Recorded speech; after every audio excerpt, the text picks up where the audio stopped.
Players improve their reaction time in this game we call Belly Up. Line up your team and tell everyone to lie down on their bellies. You stand about 20 feet away with a ball. Whether you're playing with softballs or baseballs, the game is the same. Here's how it looks. Roll the ball towards the first player in line. Ready, up! They immediately pop up, charge the ball, field it, and throw it back to you. Work your way down the line and be sure to mix in a few pop-ups, just to keep them on the toes with their cleats. Up! Oh yeah! Trey, you got it! Oh! And the roll! Some players may jump the gun and stand before you call up. Not so fast. No, not yet. I gotta see up, buddy. Here we go. Ready, up! Remind them to wait for the signal. After all, in the actual game, the first step to fielding the ball is seeing where it's going. Everybody in! Yay! MOJO! MOJO!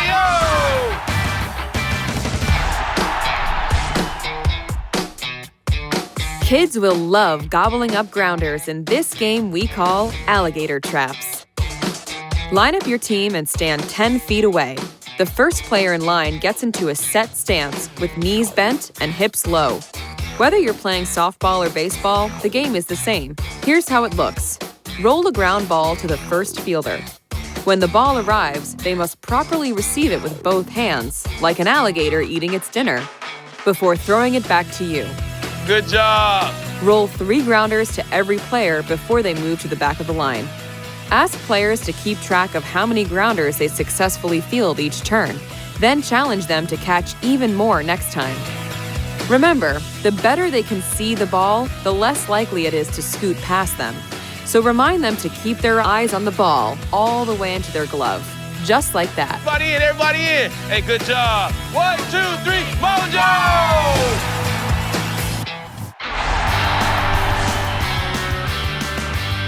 Players learn to read and field grounders in this game we call Lazy Catch. Divide your team into groups of 5. You grab a ball and stand 15 feet away from the first player in line. Whether you're playing softball or baseball, this game is the same. Here's how it looks. All 5 players get down on both knees without resting on their heels. They place the fingertips of their gloves on the ground as you roll a grounder to them one at a time. Once they field it, players must throw the ball back to you, all without standing up or fully sitting down. Work your way down the line, then make your way back, this time rolling backhanded grounders. You want to see it go into the glove, close, and lift. All right? Here we go. This is what it's called a backhand. Give players a point every time they cleanly field the ball. Then challenge them to beat their score in the next round. Some players may copy their favorite pros and field grounders with one hand.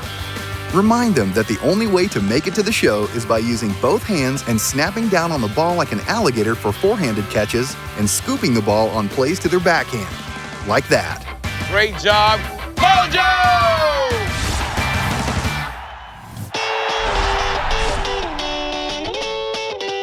The diamond meets the gridiron in this outfielding game we call wide receiver.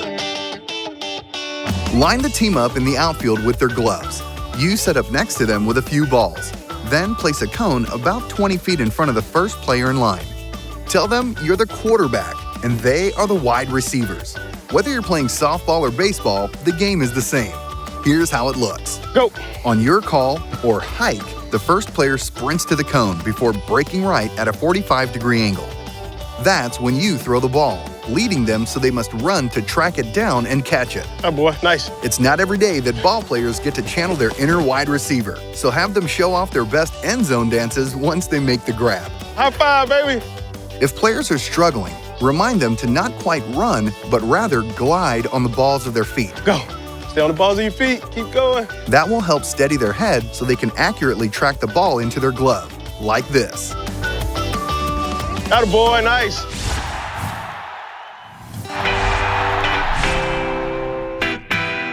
Infielders stay on their toes. In this game we call ground ball shuffle.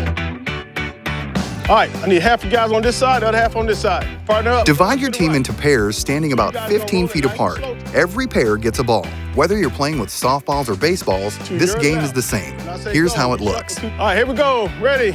Go, shuffle. The player with the ball rolls a grounder to one side of their partner, who must get in front of the ball by side shuffling. without crossing their feet. Once they field it, they throw it back to their partner. Swap roles after 5 grounders so everyone gets a chance to field. Challenge players to field as many balls as they can with perfect form. Then see if they could do it even better next time. It's tough to field a grounder while maintaining proper shuffling form. Remind them to make it easier on themselves by getting in a low athletic ready position before the ball arrives. That way, they'll be ready to explode in either direction in the blink of an eye. 1, 2, 3. MOJO!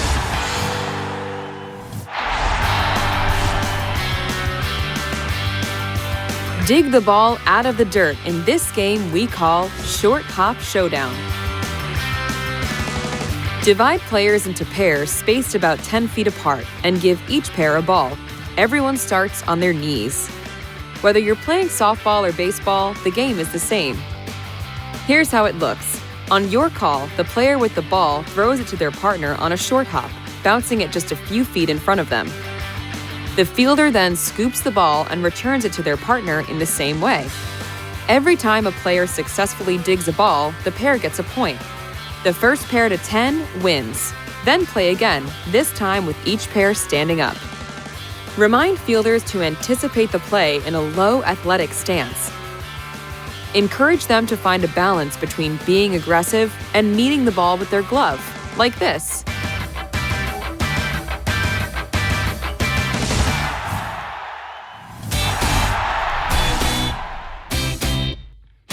Fielders practice catching fly balls at each position in this game we call Pop Quiz. Your team takes the field with players at each position. You stand in front of home with a bucket of balls. Whether you're playing softball or baseball, the game is the same. Set a target number of consecutive pop-ups for the team to catch. Ready! Then throw fly balls all around the field at random. That's 3. We got 2 more. To win, they must hit the target number of catches without the ball hitting the ground. If anyone drops the ball, they all have to start over at 0. All right, starting back at 0. Some players may copy their favorite pros and field pop-ups with one hand. Remind them that the only way to make it to the show is by securing the catch with both hands, like this. And tell them to make their voices heard. Be ready. Call the ball. Ball, ball, ball, ball, ball. If it's coming your way. Even when there is no doubt about where the ball is heading, it's important to develop good communication to avoid any errors in the actual game. Jog it in right here. 1, 2, 3, MOJO!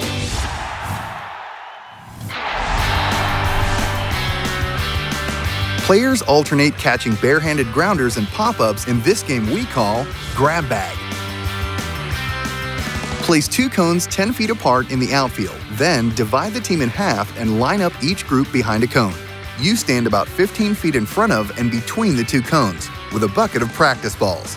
If you have help, you can send one coach to each line with their own bucket.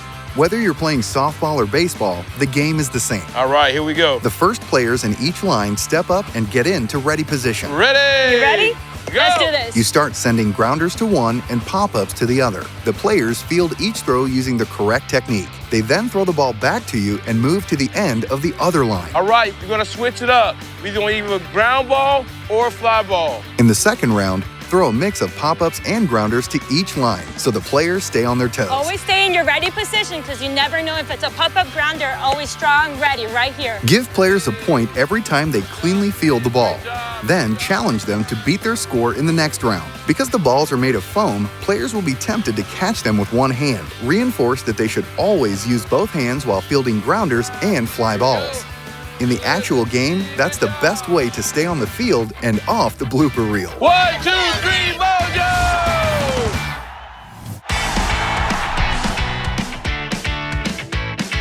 There's no telling where fly balls might land in this game we call the box. Use 4 cones to create a large rectangle and place a 5th one in the middle. You stand at the edge of the space with a bucket of balls. Whether you're playing with softballs or baseballs, this game is the same. Here's how it looks. The first player in line starts at the center cone facing you. Throw a shallow pop-up to one of the 4 corners. The fielder runs to catch it, using the proper footwork and tracking angle. Once they field it, players must throw the ball back to you and track down your next pop-up. Each fielder gets 3 tries before the next player is up. Give players a point for every ball they catch. Then, challenge them to beat their score in the next round. Tracking down fly balls is one of the keys to success in the outfield. Players should be ready to explode in any direction once the ball comes off the bat. Remind fielders to turn their belt buckle towards the ball and run to where they expect it to land. There you go. Great job.